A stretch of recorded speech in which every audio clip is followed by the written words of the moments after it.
Hey everyone, welcome back to the Alberta Roundup. I'm your host, Rachel Emmanuel. Today, we are joined by the one and only Andrew Lawton. Whenever I run into you guys in public, you always tell me how much you love Andrew and how he's your favorite True North personality. So I thought I would stop boring you all with myself and finally give the people what they want. Welcome to the show, Andrew. I don't believe anyone's ever said that to you, but it's a kind introduction anyway, so I'll take it. So, I have a surprise for you guys that I hadn't announced yet. I was actually supposed to have Alberta Premier Danielle Smith on my show this week. We were going to record that on Friday. That has been moved. It's still happening. It will just be next week instead because Andrew, who is coming to us live from the Canada Strong and Free Networking Conference, which is still informally known as the Manning Conference, stole my interview with Alberta Premier Danielle Smith. He will be interviewing Premier Smith at the Manning Conference on Friday. In my defense, I didn't know I was stealing Premier Danielle Smith from you. I was just, they just told me where to go. They told me to go on a stage to moderate a fireside chat. So with no intended efforts on my part to disrupt you, you'll be the one who has the final word. So that means that I'll just get it warmed up and then you'll be in there with the real questions. Now, this isn't the first time that this has happened, but in Andrew's defense, I think I went on mat leave the last time. So I guess it's not entirely his fault. Andrew, I'm sure you don't want to give away your entire fireside chat with Danielle on Friday, but what's a little bit of a look ahead? What are some of the things that you're hoping to ask the Premier about?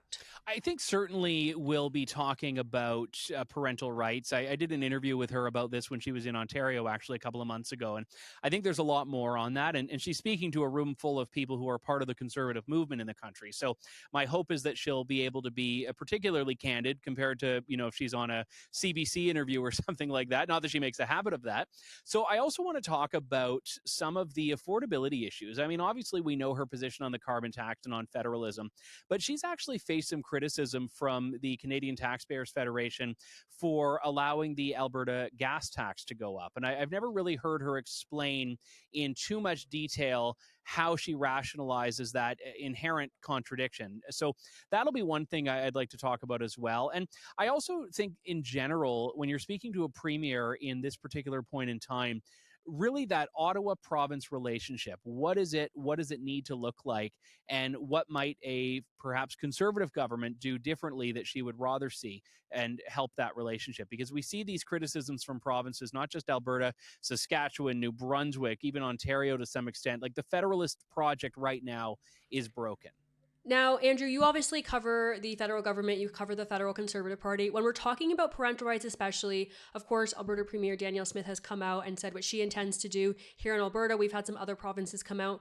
Do you think that there is one province that's really setting the tone? And do you think the fact that provinces have come out in such strong support of parents, do you think that has impacted federal Conservative leader Pierre Poilievre and his willingness to also come out and stand up for parents, whereas before he kind of just said it was up to the provinces to decide what to do? I think it's certainly made an effect. I think New Brunswick Premier Blaine Higgs, who I'm going to be doing an interview with as well, I think he really was the one that led the way on this in terms of established political voices, people in elected office moving on this issue. But Danielle Smith, when she took it on, she actually went beyond what happened in New Brunswick and beyond what happened in Saskatchewan. So I think it added to a current that already existed in Canadian politics, which certainly made it easier for Pierre Poilievre, who, remember, used to just say, yeah, this is a provincial matter. And then a few weeks back, he's coming out and saying, no, biological men don't belong in female spaces. So he clearly has evolved to become more comfortable taking this on. And I think it is really a reflection of premiers such as Danielle Smith providing a political base and proving there is a political base on these issues. Based on your observations of covering the federal government, of covering the federal Conservative Party, do you think there is one province that's really setting the tone for conservative policy in the country right now and potentially could impact a future federal Conservative government? It's a tough question. I mean, in some ways, I'd say New Brunswick does stand out because New Brunswick is not an especially conservative place. So when they're doing what I would call red meat conservative policies, the stakes are a lot higher than they are in Alberta, which for the most part is a very conservative province, notwithstanding the orange aberration of a few years back. But I think the important thing is that if you can't do it in Alberta, you can't do it anywhere. And to go back to the COVID era, when the Alberta government under Jason Kenney went down the road of vaccine mandates and vaccine passports, that really killed the idea that anywhere in the country could really reject those. So I think Alberta needs to be that line in the sand where we can get away with doing the really big, bold conservative things. So I know the conference hasn't really begun. People are trickling in right now and registering, but I'm sure there's some excitement on the ground right now. Something that I'm wondering is whether people are talking about a federal election. I was watching an interview with Prime Minister Justin Trudeau recently on CBC News, actually, and they were questioning him about a federal election. We know that the Prime Minister has been jetting all across the country. You know, when he comes to Alberta, he must have a good reason for it, and he's been making some big budget announcements. So, do you see that as a sign that we could see a federal election this fall? Yeah, it's a good question. I think that the fact that conservatives really, really want an election means the liberals don't have an incentive to call one.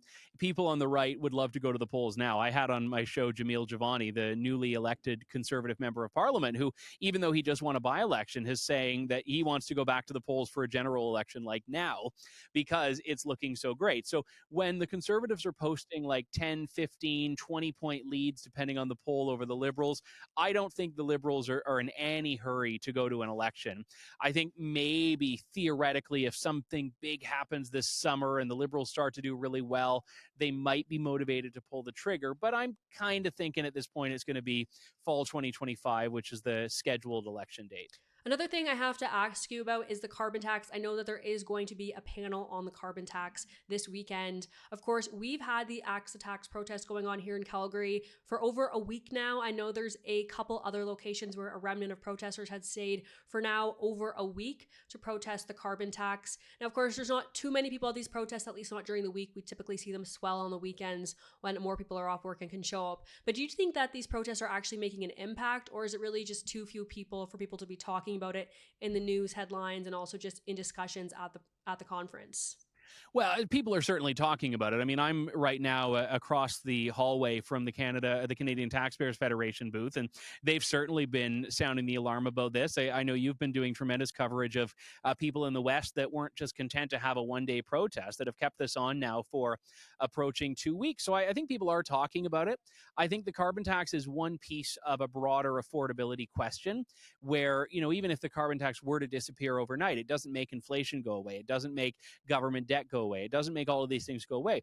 The issue is not that it's a panacea to get rid of the carbon tax. The issue is that it's government deliberately aggravating a lot of people in this country who are already struggling. And I think in that sense, it's become a very meaningful political issue for people. So I know federal conservative leader Pierre Poilievre is slated to speak at the conference. He also spoke last year. There's been other times where we haven't seen a federal conservative leader attend the conference, but this year there's a pretty good lineup. Do you think that with Pierre speaking and some of the other big conservative names they have, like Danielle Smith, do you think that the Manning Conference is really setting itself apart as the place to be to discuss conservative policy in the country? So I actually believe that Prime Minister Stephen Harper, when he was the Prime Minister, never spoke at one of these. So, and that was when you'd assume he would want to, but it just didn't happen. It didn't have the relevance of, say, CPAC in the US on these sorts of things. So I think there's been a change. I think the movement in the right in Canada has evolved a lot in the last few years. In particular, I see we see the proliferation of independent media. We see the COVID era and how that has really caused there to be this expansion, this swelling of the conservative base. And then you have a guy like Pierre Poilievre who has really come of age in the development of the conservative movement. He was on Preston Manning's riding board when he was 14. The Canada Strong and Free Network used to be the Manning Center. I think he has a guy who was there when the right was uniting, the Reform and then the Alliance uniting with the PCs to birth the Conservative Party of Canada. So I think the fact that he's here is that he's reflecting that he is a movement conservative. He's not one of these guys that's from the red Tory tradition or a social conservative background. He's really coming from that grassroots Western-led conservative movement. And I think he has a soft spot for the organization and the people here. And Andrew, I have to ask, which panel are you most looking forward to? Well, I got to be my own if I just do that. But no, I wouldn't say my own.